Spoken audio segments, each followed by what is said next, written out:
the other ones. Now we are going to cross over the river, and we'll begin to see a wide variety of animals appear. Like on the other side of the river, there's a yellowback duiker by the canyon wall and a couple of okapi. Don't let the striping pattern on the hind legs of the okapi mislead you. They're actually the only known relative of the giraffe family. The yellowback duiker there is a small forest antelope, largest of the 17 duiker species.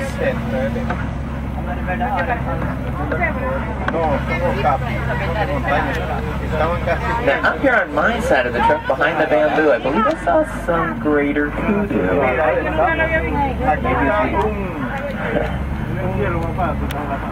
Blending right into the bamboo. Maybe as we pull forward, we can turn around and look behind us there a little bit. Yeah, behind him. As a female greater kudu, we can tell because she doesn't have any horns.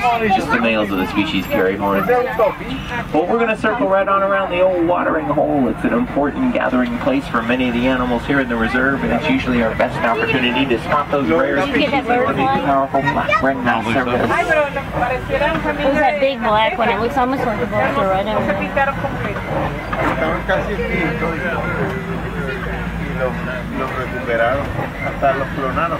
There's some white birds down there in the water with long yellow bills, appropriately named yellow-billed storks. They like to eat frogs, snakes, fish, and even other small birdies.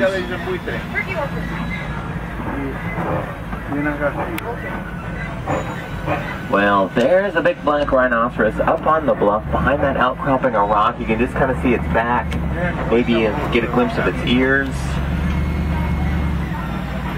They weigh in at about 3,000 pounds. Have a hide over 1 inch thick, and they can repel any predator except for man. Oh, look at the bongo! These are my favorite antelope. Bongo have those big heavy horns that tilt back on their head. That helps them get through the thick brush and the dense growth quickly and easily. Makes them well suited for this rough African mountain terrain.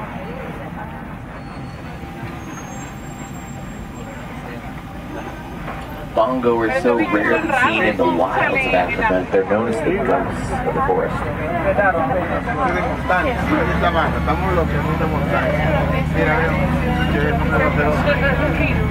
Oh, there's another look. We turn around behind us looking for that black rhino. This is reverse view there.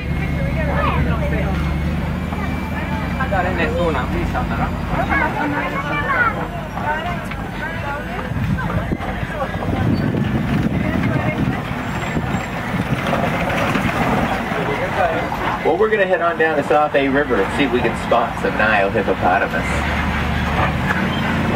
Even if we don't see any hippos, though, that doesn't necessarily mean that they're not there.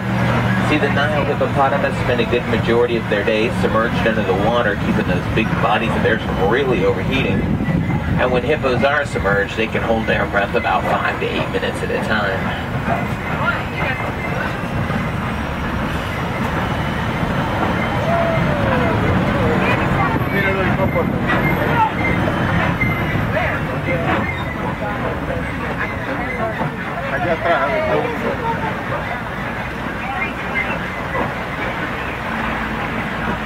Down there in the island is a pod of pink-backed pelicans. The pink-backed pelicans have feathers on their back and get a pinkish hue to them during mating season.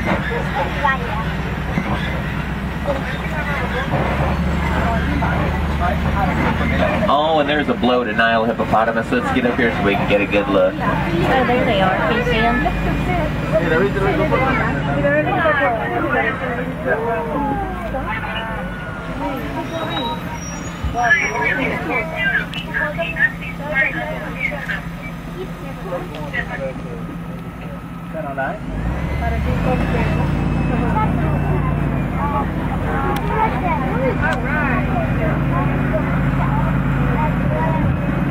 The Nile hippopotamus venture out to the river in the evening times using those big broad lips of theirs to eat the glass strolling along the riverbank's edge. Oh, wow. Oh, look, it's a rickety old bridge. Yeah, there they are. And underneath that rickety old bridge is Nile crocodiles. Oh, Nile crocodiles are so large and aggressive. that they'll eat prey nearly twice their size. They feast on food like white-bearded wildebeest and zebras. They open up their mouths and clamp down shut with a jaw closing pressure of 1,200 pounds per square inch.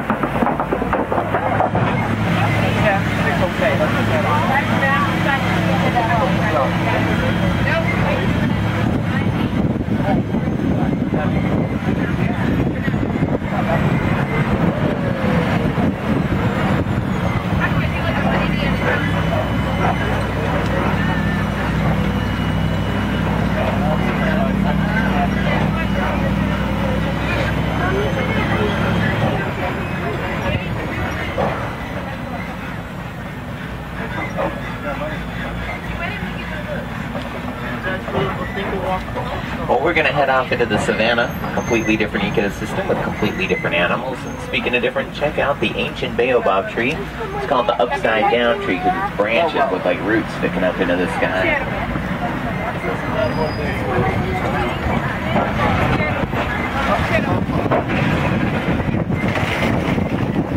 Well, this is my favorite view of the entire reserve, the savannah.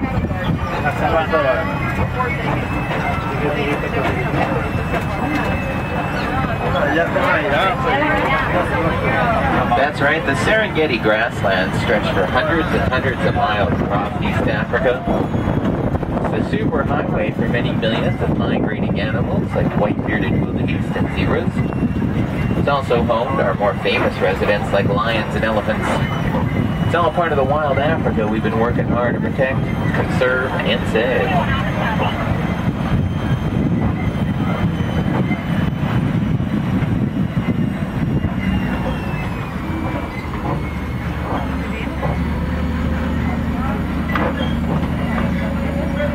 Looks like just up ahead there's some big tall cones of earth. Those are termite mounds.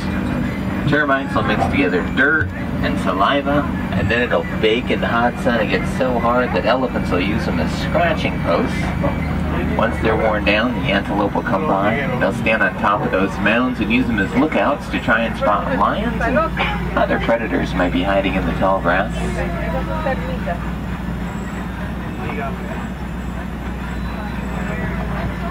El vitero.